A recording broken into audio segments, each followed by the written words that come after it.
Welcome back to John Irvin Author Journey Series, Episode 7, Reading Excerpts, Part 1. I've never actually done this, so forgive me if I'm a little nervous, which I sort of am. But I had this thought earlier, why don't I just read some brief excerpts from these three main series of mine? I'll probably be doing book readings on my book tour, so why not give it a shot and have some practice? So, first book I'll be reading from is Longevity, Book 1, Revelation. Next week will be Part 2, and it'll be in Magic's Time Split series, Book 1, Hidden Lakes Light, the one that's permanently free. The following week, it'll be out of my Achillean Chronicles serial for my $5 backers on Patreon. Alright, without any further ado, Chapter 6. Forewarning, there are some spoilers ahead.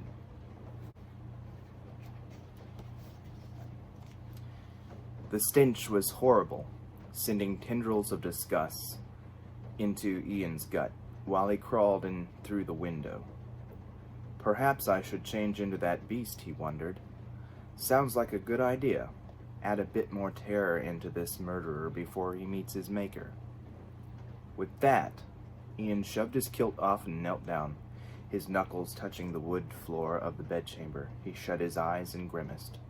In seconds, the midnight fur covered his entire frame, which was now thrice its size. The shift, though twisting and realigning bones and muscles, did not hurt. The only sound was the quick growl that bellowed in the creature's barrel chest.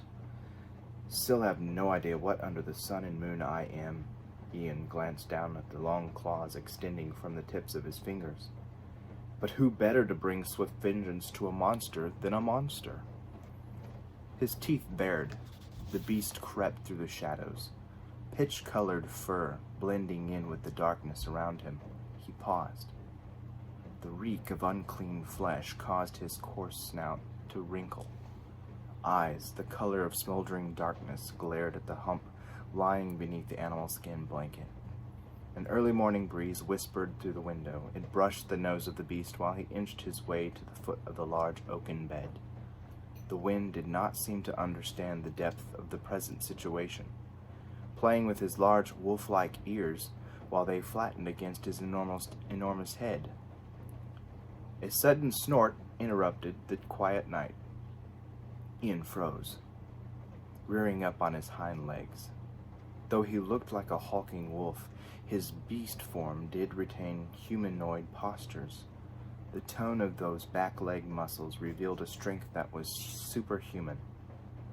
This power rippled through the entire body, a force no normal human being could ever hope to harness. I was expecting you, the shape beneath the blanket growled. A hand pulled aside the covers to reveal a grinning face half covered in a raven-black beard. Smelled you coming from miles away. Cutting into a snarl, Ian lowered his head, glaring at the man in the bed through his thick eyebrows. He growled. Then you know I'm here for only one thing. Swinging his legs over the side of the bed, the man held his plastered grin, while keeping eye contact with the monster. Ian flexed his fingers, baring his claws, while his fangs gnashed the air. The man stood to his feet. The grin turned eerie as it gripped his face.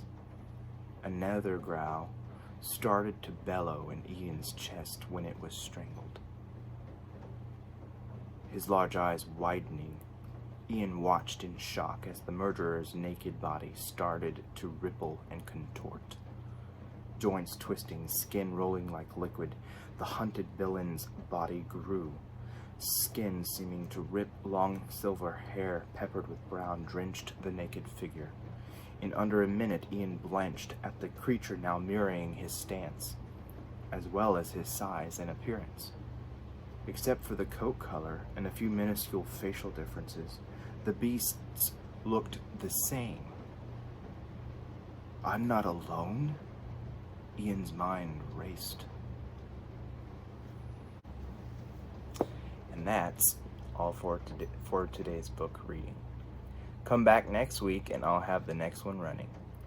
So please subscribe. Drop by my website through the link below. Subscribe to my newsletter. Shoot me a message. I try to always respond in a timely manner. Until next week, have a great life.